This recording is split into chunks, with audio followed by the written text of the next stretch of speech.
Hey everybody, this is Robbie with SUU Aviation. Today we're going to be talking about pilot salaries in the industry.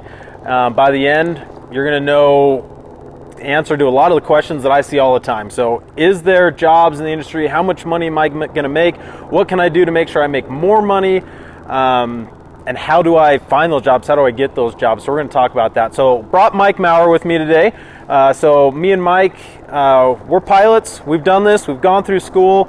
I'm the assistant chief pilot at SUU. Mike's the chief pilot and executive director of the program. We have seen hundreds of students go through this program and be very successful in careers, making lots of money, doing some really, really cool stuff. So thanks for helping me out today, Mike. Yeah, you bet. You bet. So first off, let's talk about just generally salaries. What do you tell people how much money when they ask you how much money they're going to make as a helicopter pilot? Yeah, and it is a frequent question. So salary.com, not just us saying what the salary is. Salary.com places the median helicopter pilot's salary at about $94,000 annually. It's a great career, obviously, with that kind of compensation. Now, being that it's median, that means there's some high and there's some lower than that. Typically, some of the tour jobs that the lower experienced pilots will take, you're looking somewhere in the $50,000 to $70,000 plus range. And then, of course, on the utility and maybe some of the more advanced EMS operators, you're looking above the $94,000. Absolutely. So there's money. There's definitely money. There's definitely demand. Absolutely. And so with demand, let's talk about demand for a minute. That's probably the second biggest question that I ever get when I'm talking to people is, are there jobs? You bet. I'm always telling them there's a ton of jobs and there's a lot of reasons for that. What do you tell people? Yeah. So aviation as a whole is hurting for pilots, right? The airlines have done a very good job of publicizing the need and the demand, which it's there. But what has largely been lost in the shuffle is the demand for rotor pilots. Helicopter Association International commissioned a study a year ago, and that put the industry-wide demand at about 60,000 pilots in the next 18 years. Now, to put that into perspective, there's only 15,000 pilots in the U.S. right now with a median age of somewhere in the 50s. So as those pilots start to age and drop out of the workforce, we're really in a position where the U.S. as a whole is not producing enough pilots, rotor pilots, to meet the demand. Now, it's a bit of a scary proposition that our industry is really hurting as much as they are for qualified rotor pilots. Yeah, it's good for us as pilots, right? It's amazing. As a pilot, this is great. It's really good. There's going to be lots of jobs. The pay's going up. Our requirements are even coming down for a lot of companies because they can't find enough pilots.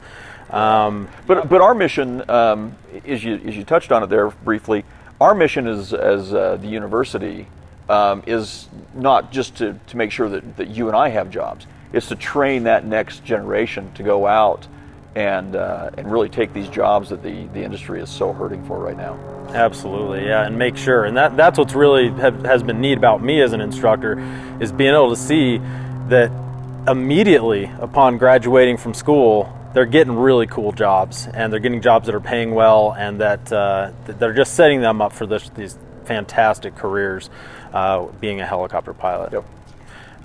So the other thing that I want to talk about as well is how does somebody then find those jobs? What can they do to make sure that they qualify for the top jobs and make the most money?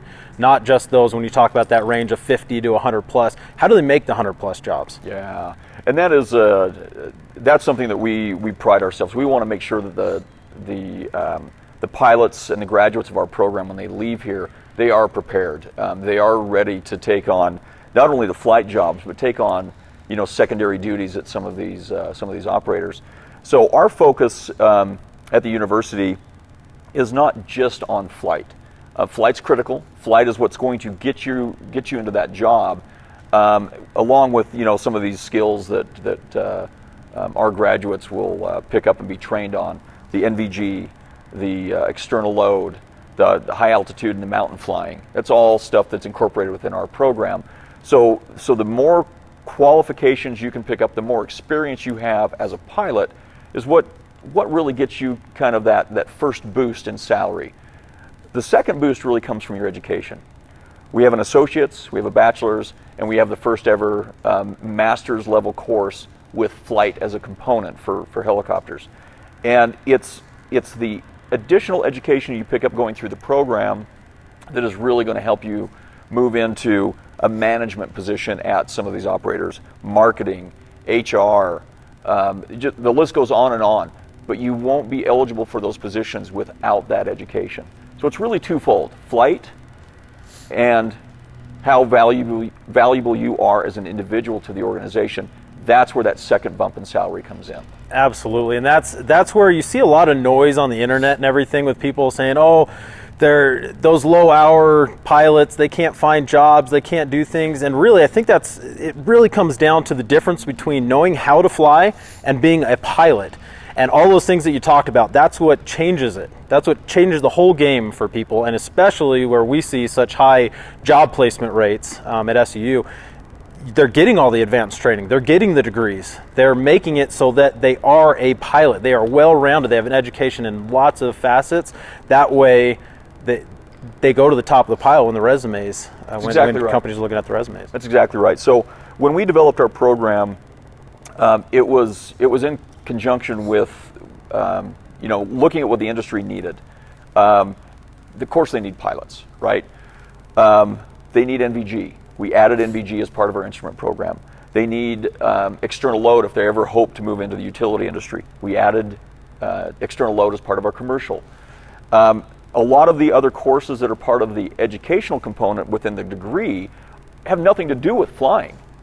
It's how do we make this individual the best possible applicant as they move into the industry.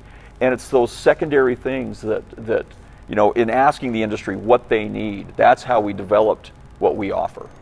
Absolutely. And then that's how you're going to go get the really good salaries, the really good jobs, everything. It just works out really, really great to be able to make sure that you're doing more than just learning how to fly. Right. This is a career, not something that's just fun to go do. It is fun. It's a blast. It's a great job. But there's so much more to it, and that's what needs to be focused on if you want to be successful as a helicopter pilot.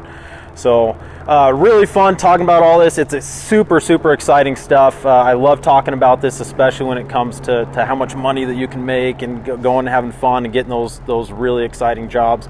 So appreciate you talking with me a little bit about it today. I hope that for the viewers out there, you guys learned some stuff about how this really is a viable option. It's a fun career. It's going to be a great time, and you can make really good money doing something that you love out flying. I hope that you liked it. Subscribe to our channel as always. Make sure you click the link down in the description if you'd like to learn more, you'd like to talk with us, you'd like us to reach out to you. We'd love to talk with you one-on-one on what it really takes to be a helicopter pilot. And also, one of the big questions that we didn't talk about today is, how do I pay for school? How do I make this happen? Because we know it's kind of expensive to be a helicopter pilot. So we're gonna, in another video, watch for that. We're gonna talk about exactly where to find your funding at, where to get that money for all of that. Appreciate you again, Mike, for helping us out with this, and we'll see you guys in the next video. See ya.